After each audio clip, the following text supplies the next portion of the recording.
deceased hostages that are still in captivity in Gaza. The urgency to bring them all home continues, as it's a commitment Prime Minister Netanyahu has made from the start of this war.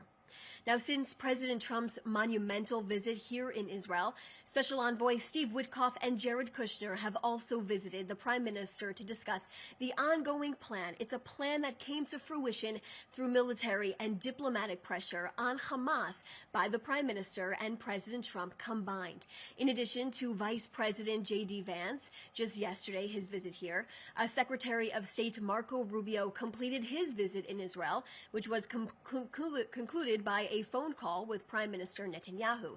The two discussed the outcomes of the visit and reaffirmed the deep partnership and circle of trust between Israel and the United States. The Prime Minister thanked Secretary Rubio for his steadfast and continued support of Israel as he remained committed to strengthening the U.S.-Israeli alliance during these challenging yet very optimistic days.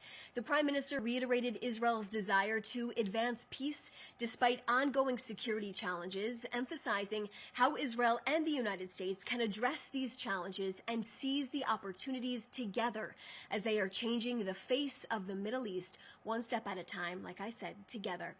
We have 13 deceased hostages in the Gaza Strip still, which were supposed to be released nearly 2 weeks ago. Hamas committed to a plan that would release all 48 of our hostages at one time. And here we are, 2 weeks later, demanding for the release of our remaining hostages still there. Hamas kidnapped these innocent people, and it is their responsibility to bring them back home. As per the plan, Israel remains committed to. Let me reiterate what I've been saying for nearly 14 days now. Hamas knows where our hostages are, and we know they are aware of their locations. The media has taken the bait and somehow garnered empathy for Hamas, a terror organization, reasoning with their excuses that they can't locate our remaining hostages. Let it be known to the media. Israel is aware that Hamas knows where our deceased hostages are in fact located. If Hamas made more of an effort, they would be able to retrieve the remains of our hostages. Now, in full cooperation with Israel, the Prime Minister approved the entry of an Egyptian team into the Gaza Strip to assist in searching for our remains of our deceased hostages. Now, this is a technical team only, and none of these personnel are in the military. What I can share with you is the team is using between 2 to 3 excavator machines and 2 to 3 trucks to search for our deceased hostages. Now, the Red Cross and the Egyptian team are allowed entry beyond the IDF's yellow line position into Gaza territory to conduct the search for our hostages.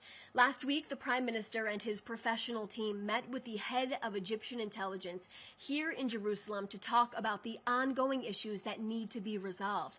One of those topics was why our hostages have not all been returned yet. We are working together to execute this plan and ensure Hamas upholds their side of the agreement. The Prime Minister made it clear today at the start of a government meeting that took place this morning. Israel is an independent state and will not tolerate attacks against us, and we will respond according to our discretion.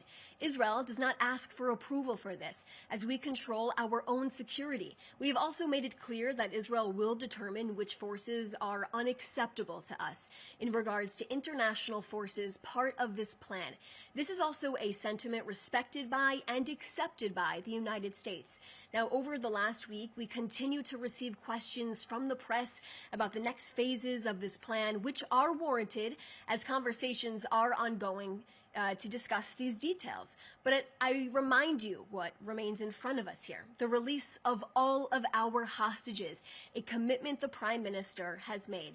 Sahar Baruch, Itai Chen, Omer Nutra, Amiram Cooper, Oz Daniel, Meni Goddard, Hadar Golden, Ron Gvili, Asaf Mami, Joshua Molel, Dror Ord, Sudiask Rintalak, and Lior Rudaef. These are their names, and we are working in all capacities to ensure that they come home. I will now take a few questions from you guys.